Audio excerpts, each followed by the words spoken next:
Story time? I just thought I'd start telling some stories about how I got into reading the tarot and all the witchy stuff. So, the first part of the story is how I was introduced to the tarot. My grandma on my dad's side, Grandma Shannon, was interested in the occult, and she had all these books by Jess Stern and Hans Holzer, and she had a deck of tarot cards. When I was younger and learning how to read, and I voraciously read a lot of books. I think one of the third books that I read that I checked out from the library was The Diary of a Witch by Sybil Leek. And anyway, when my mom moved away to Portland and sent me to live with my dad, I got to spend time with my Grandma Shannon, and she had all those books, so I'd just sit and read all those books over the weekend and look at the tarot cards, and I thought they were pretty cool. When I was an adult and I was separated from my first husband, I went to live with my grandma and grandpa for a little while with my daughter, and she gave me her tarot deck because Grandpa didn't really want her to mess with that stuff. He was very Catholic and just, didn't want her to mess with that stuff. So she gave it to me. He didn't mind if I did. And I just kind of took to it, but I got kind of hung up on memorizing all the meanings. I couldn't memorize all the meanings. I was doing readings for my aunts, and they really liked that. But I couldn't memorize all the meanings. So sometime in the mid-'80s, or late 80s, I took a tarot class from someone named Esther that worked at a place in San Francisco.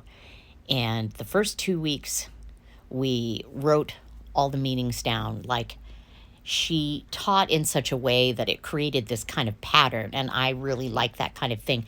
Connecting everything, connecting all the dots, connecting the major arcana to the numbered cards, connect, the court cards to whatever emotions, major arcana being soul evolution. Hi, that's my hand. Major arcana being soul evolution, minor arcana, more day-to-day stuff, and the court cards being like the people or ourselves or aspects of our own personalities. Well, she taught us all that stuff. We wrote down all that stuff. And then she said, I want you to put it away, and I want you to do a reading for your classmate. And so basically that gave me permission to use my intuition. And probably within 2 weeks of that, I was able to start doing readings for clients. And I took it and I kind of ran with it. And I called what I did conscious channeling, because I had watched a lot of, if you're sticking around with me for this, follow, I do weekly card pulls. Anyway, I called what I did conscious channeling, because I was hanging out and looking in the new age community, late 80s, early 90s. There were people that were channeling ascended masters and spirit guides, and I mean, some of them I could actually see that energy come into them and everything, and it was very fascinating. But I never got a name for my guidance. I just figured that it was my higher self, or that I was connected to all the information that we're literally soaking in. And so I kind of called it conscious channeling.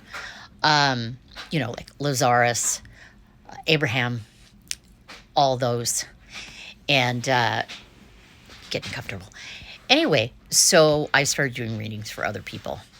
And my first deck was the Rider-Waite deck. That was my grandma's deck. But then I discovered another deck called the Eileen Connolly deck, which had the symbolism in that deck seemed to hit me more. And in 1999, I discovered The Fairies Oracle by Brian Froud with the text by Jessica Macbeth, who's amazing. And I never looked back. As soon as I started doing readings for other people with that Fairies Oracle deck, it was hard to go back and use the tarot. I use a tarot for myself, and sometimes I'll pull cards as a spare card, but I usually only work with the major arcana because I feel like that gives impact for soul evolution. But anyway, that's the first story of how I got into the tarot. Thank you for watching. I love you guys. I'll see you tomorrow for the card of the week.